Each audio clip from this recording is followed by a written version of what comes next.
Pernahkah Anda bertanya-tanya di mana 10 suku Israel yang hilang berada? Apa yang terjadi pada mereka setelah pembuangan mereka ke Asyur? Mengapa Alkitab bersikeras mengumumkan kembalinya mereka pada hari-hari terakhir?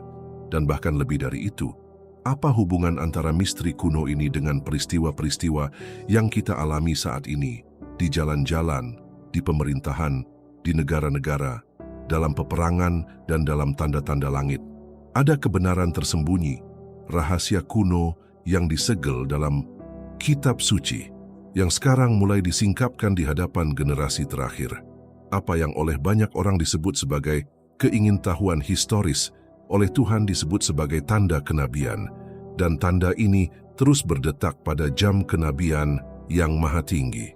Setiap hari Dia menyatukan benang-benang sejarah yang longgar untuk menyingkapkan rencana agungnya, pemulihan Israel secara menyeluruh.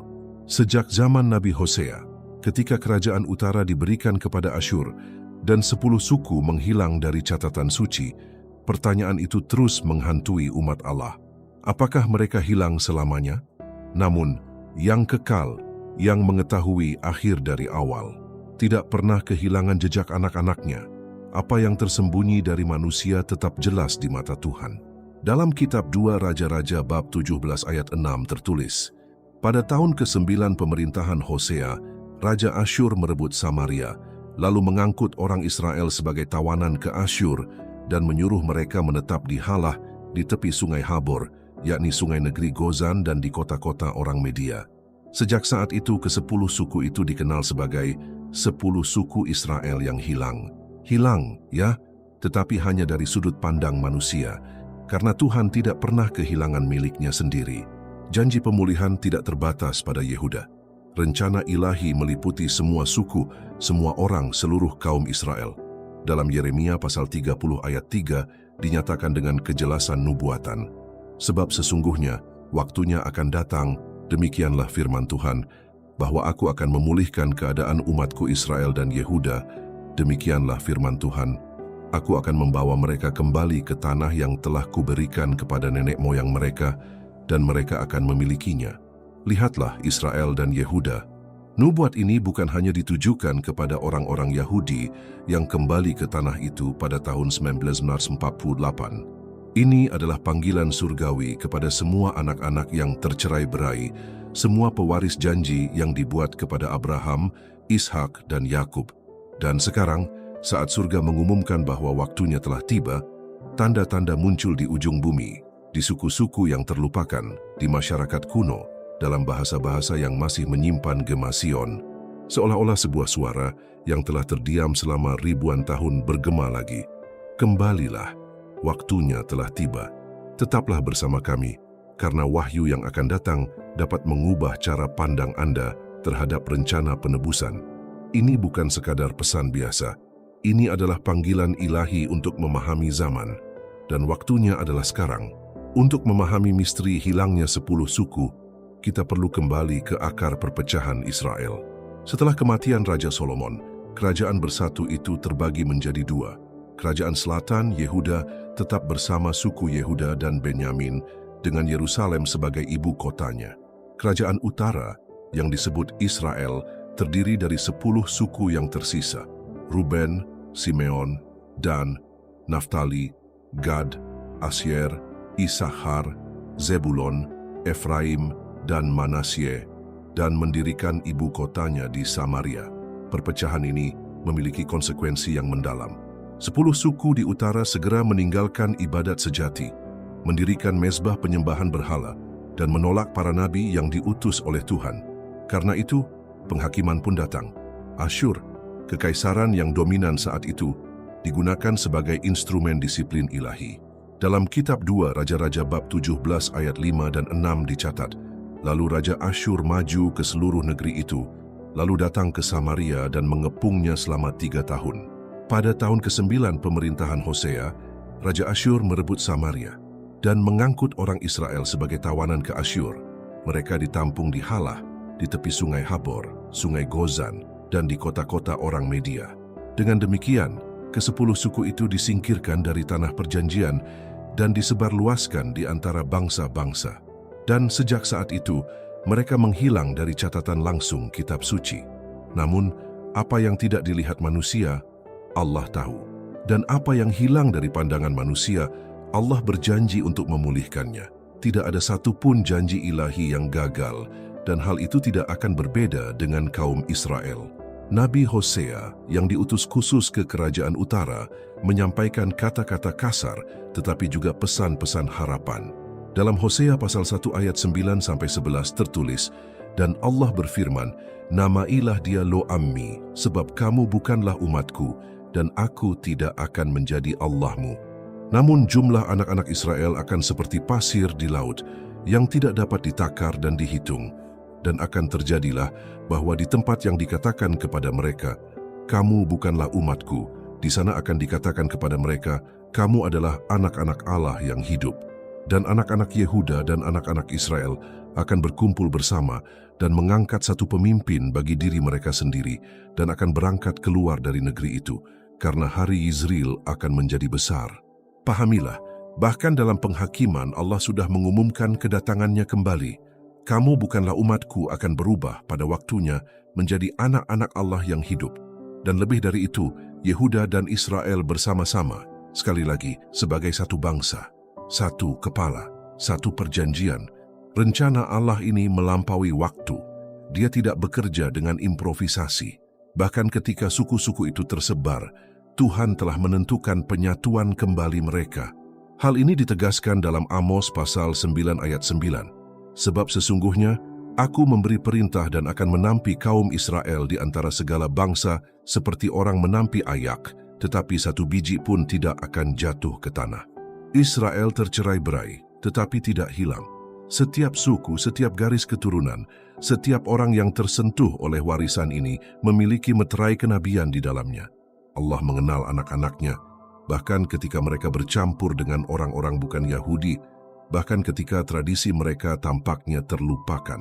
Saringan sejarah telah terguncang, tetapi biji-bijian yang sejati telah terpelihara, dan tidak hanya dilestarikan tetapi juga dibangkitkan, karena Tuhan yang sama yang telah mencerai-beraikan kini memanggil kembali.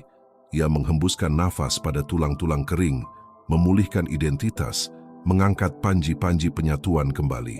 Sang firman tidak kembali dengan sia-sia. Ketika ia berkata ia akan mengumpulkan, ia mengumpulkan.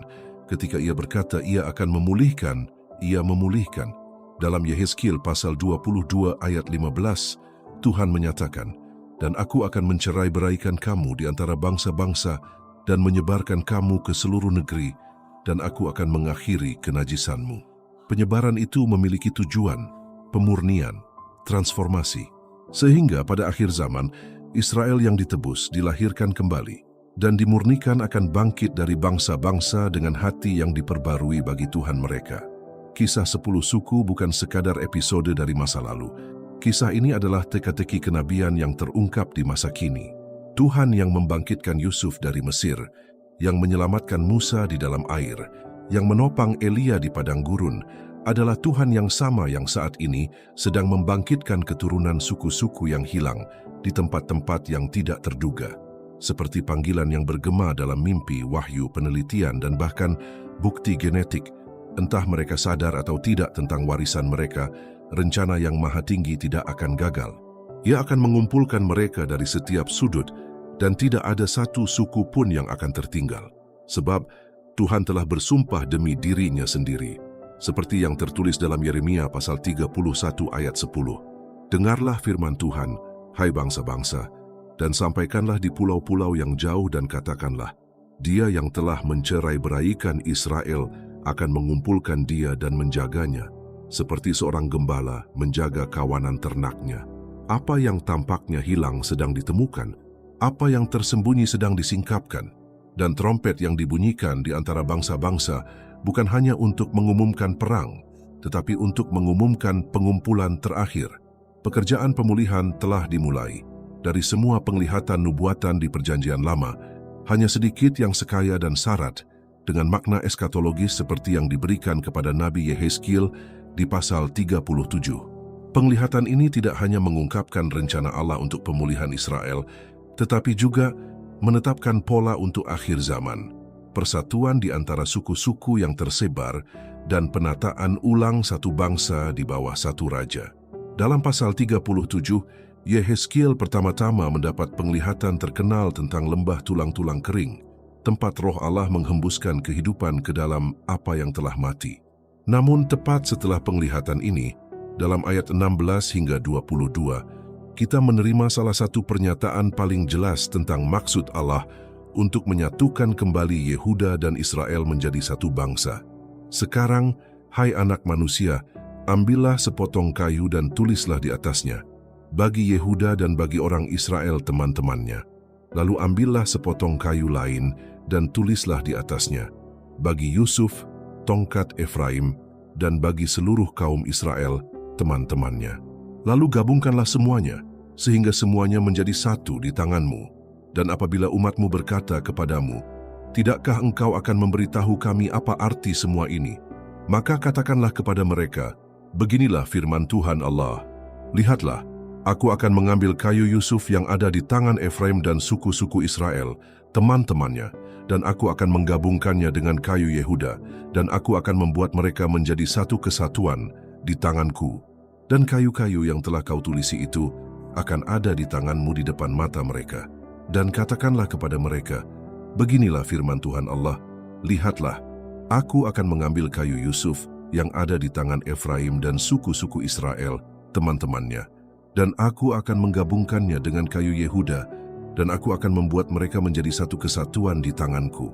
Aku akan mengambil orang Israel dari antara bangsa-bangsa tempat mereka telah pergi, dan aku akan mengumpulkan mereka dari segala penjuru dan membawa mereka ke tanah mereka sendiri. Aku akan menjadikan mereka satu bangsa di negeri itu, di atas gunung-gunung Israel, dan satu raja akan menjadi raja atas mereka semua. Mereka tidak akan lagi menjadi dua bangsa atau terbagi menjadi dua kerajaan. Yehezkiel pasal 37, ayat 16-22. Kejelasan teks ini sangat mencolok. Allah memerintahkan Yehezkiel untuk menyatukan dua potong kayu, satu melambangkan Yehuda, dan yang lainnya melambangkan Yusuf, yaitu Efraim, dan suku-suku utara lainnya. Dan dengan menyatukan kedua potongan kayu ini, sang nabi melambangkan apa yang akan terjadi. Suatu umat yang pernah terpecah belah, kini dipersatukan kembali di bawah pemerintahan langsung Tuhan. Tindakan kenabian ini memiliki implikasi yang mendalam. Yehuda mewakili orang-orang Yahudi, suku yang terpelihara yang terlihat sepanjang abad. Yusuf pada gilirannya mewakili suku-suku lainnya yang tersebar dan tersembunyi di antara bangsa-bangsa. Penyatuan kembali kedua elemen ini lebih dari sekadar peristiwa politik atau migrasi. Ini adalah gerakan spiritual yang dipromosikan langsung oleh Tuhan pada waktu yang Dia sendiri tentukan. Teks tersebut mengatakan bahwa mereka akan menjadi satu dalam tanganku. Itu bukan hasil diplomasi manusia atau rencana geopolitik. Tangan Tuhanlah yang akan mewujudkan persatuan ini. Umat Allah, betapapun tersebarnya mereka, akan dipersatukan kembali, tidak hanya secara fisik tetapi juga secara rohani, sebagai satu identitas, satu perjanjian, satu tujuan. Penglihatan ini juga menyingkapkan sesuatu yang bahkan lebih tinggi. Satu raja akan menjadi raja atas mereka semua. Nubuatan itu menunjuk langsung kepada Mesias, keturunan Daud yang akan memerintah atas seluruh Israel yang telah dipulihkan. Hal ini belum sepenuhnya terpenuhi dalam sejarah masa lalu. Hal ini masih akan terpenuhi pada waktunya dengan manifestasi kerajaan Kristus yang mulia. Bait ke-23 berlanjut dengan mengatakan, mereka tidak akan lagi menajiskan dirinya dengan berhala-berhala mereka dan dengan segala kekejian mereka dan dengan segala pelanggaran mereka. Aku akan menyelamatkan mereka dari segala tempat kediaman mereka, tempat mereka berdosa, dan aku akan mentahirkan mereka. Maka mereka akan menjadi umatku dan aku akan menjadi Allah mereka. Yehezkiel pasal 37 ayat 23. Pengumpulan itu tidak hanya bersifat geografis, tetapi juga moral dan spiritual. Pemulihan suku-suku itu terkait dengan pemurnian umat. Mereka tidak hanya akan kembali ke tanah mereka, mereka akan kembali kepada Tuhan. Mereka akan kembali kepada ketaatan, kepada penyembahan sejati, kepada perjanjian kekal yang tidak akan pernah dilanggar. Proses ini telah dimulai. Kembalinya orang-orang Yahudi pada tahun 1948 merupakan langkah awal, tetapi misteri ke-10 suku masih terus terungkap.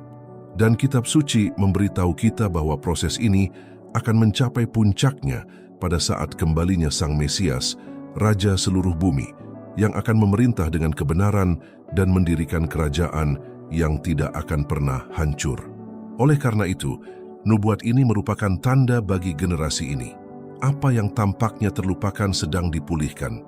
Yehezkiel melihat dalam penglihatan apa yang kini mulai dilihat oleh mata iman dalam fakta-fakta masa kini. Waktunya sedang digenapi. Seperti yang tertulis dalam Yesaya pasal 11 ayat 12. Ia akan mendirikan panji bagi bangsa-bangsa dan akan mengumpulkan orang-orang buangan dari Israel dan akan mengumpulkan orang-orang Yehuda yang tercerai-berai dari keempat penjuru bumi. Panji kerajaan sedang dikibarkan, suku-suku dipanggil dengan nama mereka, dan janji yang diberikan kepada Yehezkiel tidak akan pernah gagal. Yehuda dan Efraim akan menjadi satu, dan Mesias akan memerintah atas mereka selamanya. Sementara para nabi Perjanjian Lama menyatakan dengan penuh semangat dan kejelasan bahwa Allah akan membawa kembali umat Israel yang tercerai-berai, banyak yang gagal menyadari bahwa pelayanan Yesus Kristus sendiri memiliki fokus langsung pada suku-suku yang hilang sejak awal. Sang Mesias datang bukan hanya untuk menyelamatkan, tetapi juga untuk memulihkan, dan pemulihan itu mencakup pengumpulan semua umat Allah, Yehuda, dan Israel. Dalam Injil Matius pasal 10 ayat 6, ketika Yesus mengutus ke-12 muridnya untuk berkhotbah, dia memberikan perintah khusus, tetapi pergilah kepada domba-domba yang hilang dari umat Israel. Perintah ini bukan sekadar simbolis. Yesus menyadari janji yang diberikan kepada para leluhur, nubuat para nabi, dan rencana ilahi untuk pemulihan. Ungkapan domba-domba yang hilang dari kaum Israel tidak hanya merujuk kepada orang-orang Yahudi yang berdosa, tetapi juga menunjuk kepada suku-suku yang telah tercerai-berai dan terlupakan, dan yang, meskipun mereka tinggal jauh dari tanah perjanjian, tetap menjadi bagian dari kawanan domba Tuhan. Yesus datang untuk mencari apa yang hilang. Dan apa yang hilang bukan hanya jiwa manusia, tetapi juga identitas suatu bangsa, warisan bangsa imam yang telah diencerkan di antara bangsa-bangsa non-Yahudi. Dalam Injil Yohanes pasal 10 ayat 14 sampai 16, Yesus menyatakan, "Akulah gembala yang baik dan aku mengenal domba-dombaku dan aku mengenal domba-dombaku, sama seperti Bapa mengenal aku dan aku mengenal Bapa, dan aku memberikan nyawaku bagi domba-dombaku. Ada lagi padaku domba-domba lain yang bukan dari kandang ini. Domba-domba itu harus kutuntun juga, dan mereka akan mendengarkan suaraku, dan mereka akan menjadi satu kawanan dengan satu gembala." Siapakah domba-domba lain ini? Banyak sarjana setuju bahwa ini adalah panggilan bagi orang-orang bukan Yahudi, dan mereka benar. Namun panggilan ini lebih dari itu. Panggilan ini juga menunjuk kepada anak-anak Israel yang tersebar di antara orang-orang bukan Yahudi. Mesias datang untuk membentuk satu kawanan. Dia menyatukan apa yang terbagi, mengumpulkan mereka yang telah diusir di antara bangsa-bangsa lain. Misi Kristus lebih komprehensif daripada yang mungkin dibayangkan. Misi ini mencakup seluruh Israel, baik rohani maupun jasmani. Rasul Yakobus memahami dimensi ini. Ia memulai suratnya dengan salam yang unik.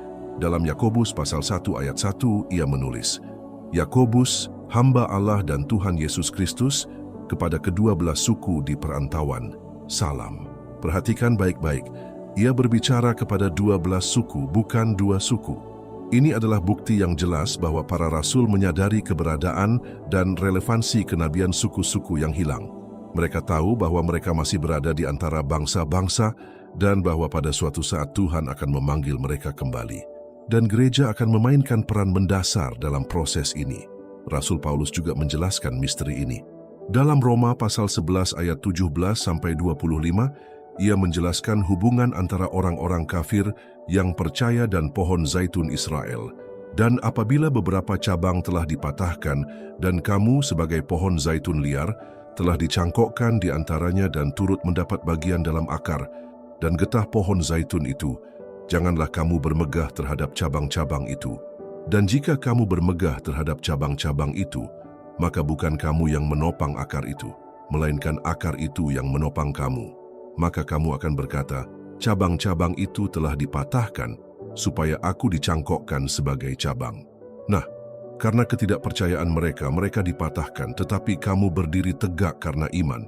Janganlah kamu sombong, tetapi takutlah, sebab jikalau Allah tidak menyayangkan cabang-cabang asli, kamu harus waspada, supaya Ia juga tidak menyayangkan kamu.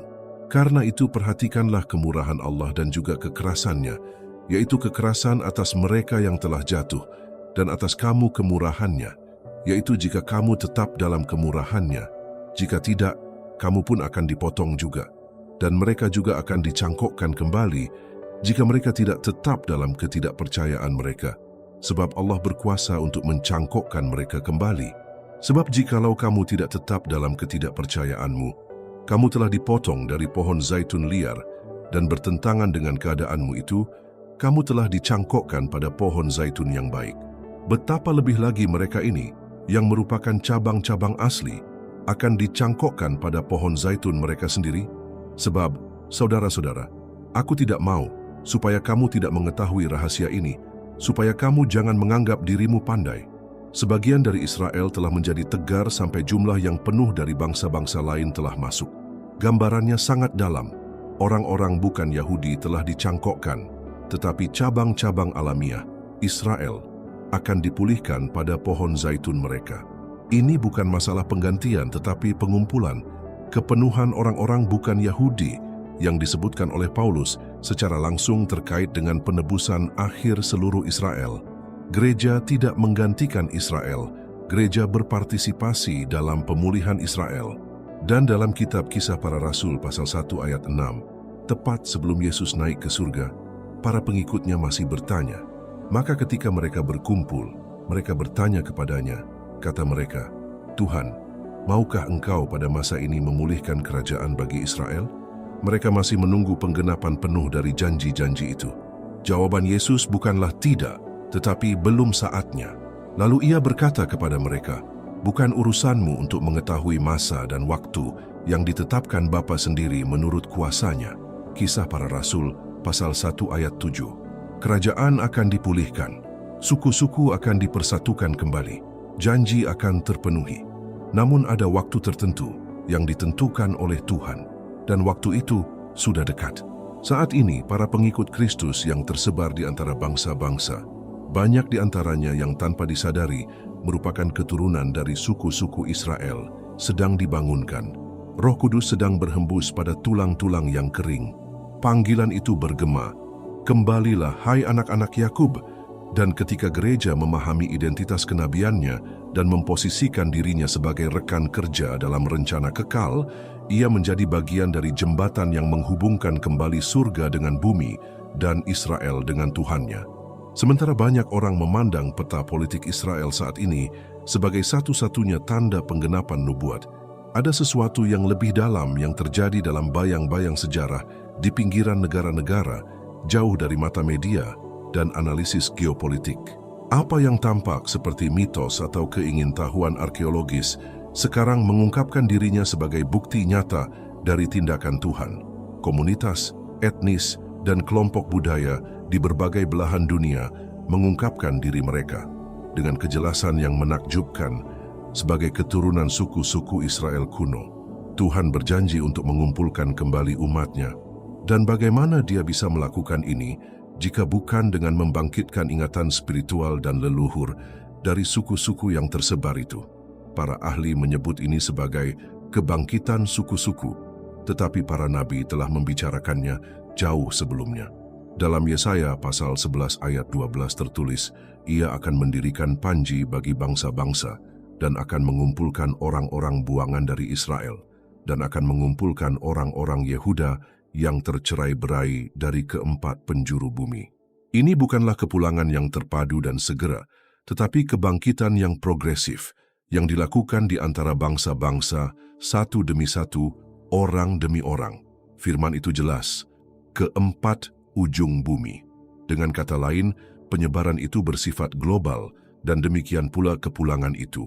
Saat ini, ada kelompok-kelompok di Ethiopia, India, Afghanistan, Iran, Irak, Nigeria, dan bahkan di antara suku-suku asli di Amerika yang mengklaim garis keturunan Israel bukan sebagai fantasi modern, tetapi berdasarkan tradisi lisan, praktik keagamaan kuno, nama-nama Alkitab yang dilestarikan, dan dalam beberapa kasus bahkan sifat-sifat genetik.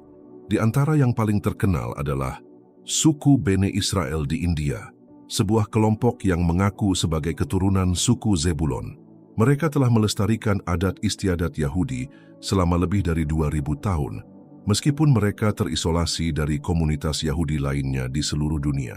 Suku Pashtun di Afghanistan dan Pakistan, banyak cendekiawan percaya bahwa asal-usul mereka dapat ditelusuri kembali ke suku Efraim, Benyamin, dan Lewi. Suku Pashtun memiliki tradisi seperti sunat pada hari ke-8, pemisahan makanan, dan aturan kesucian yang mirip dengan hukum Musa. Suku Igbo di Nigeria, mungkin kelompok Afrika dengan identitas dan praktik Ibrani yang paling hebat. Mereka menjalankan sabat, menghindari daging babi, melakukan sunat, dan memiliki nama serta cerita yang merujuk pada Israel. Beta Israel di Ethiopia sudah diakui secara resmi sebagai orang Yahudi oleh hukum kepulangan Israel. Banyak dari mereka mengaku sebagai keturunan suku Dan.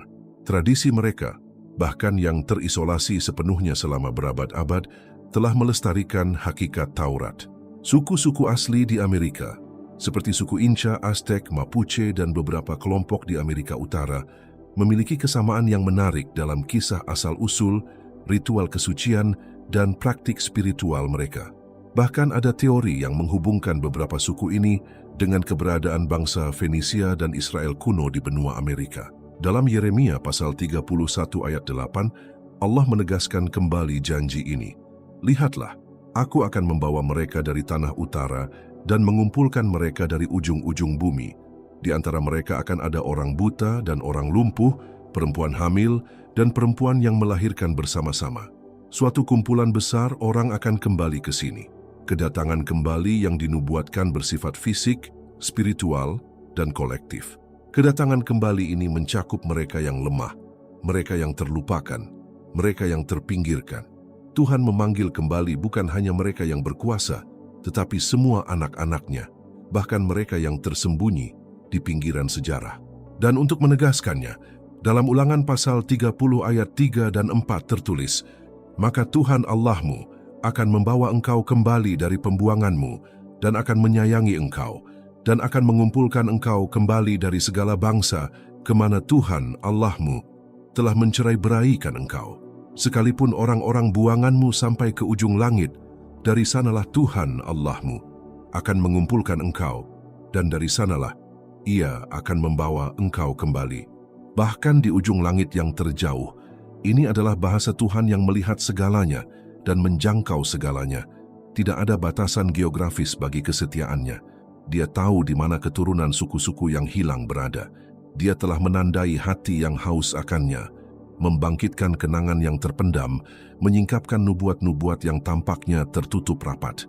Saat ini, dengan bantuan arkeologi, sejarah perbandingan, dan bahkan studi genetik, tanda-tanda yang jelas mulai bermunculan.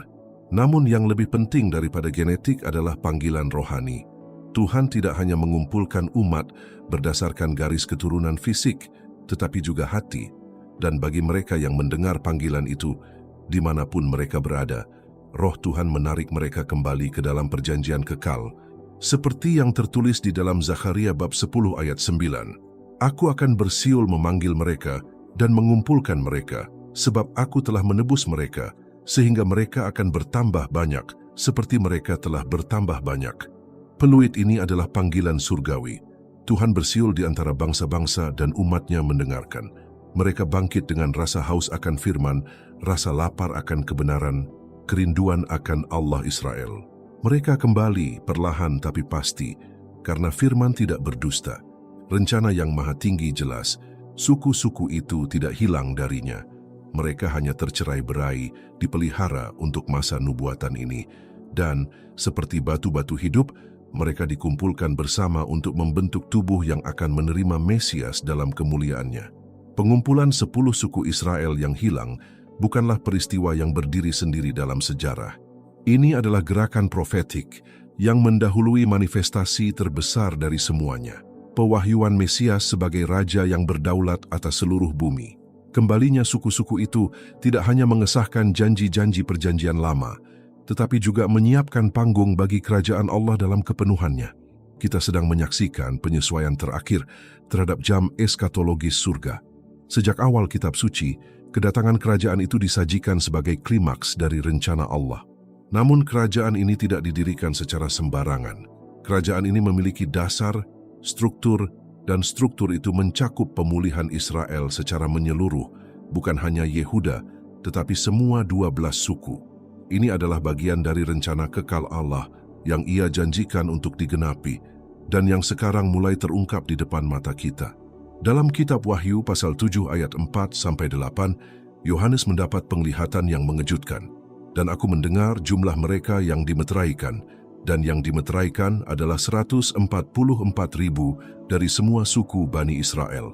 Dari suku Yehuda 12.000, dari suku Ruben 12.000, dari suku Gad 12.000, dari suku Asher 12.000, dari suku Naftali 12.000, dari suku Manasye 12.000, dari suku Simeon 12.000, dari suku Lewi 12.000, dari suku Isakar 12.000, dari suku Zebulon 12.000, dari suku Yusuf 12.000, dari suku Benyamin 12.000. Nubuatnya jelas.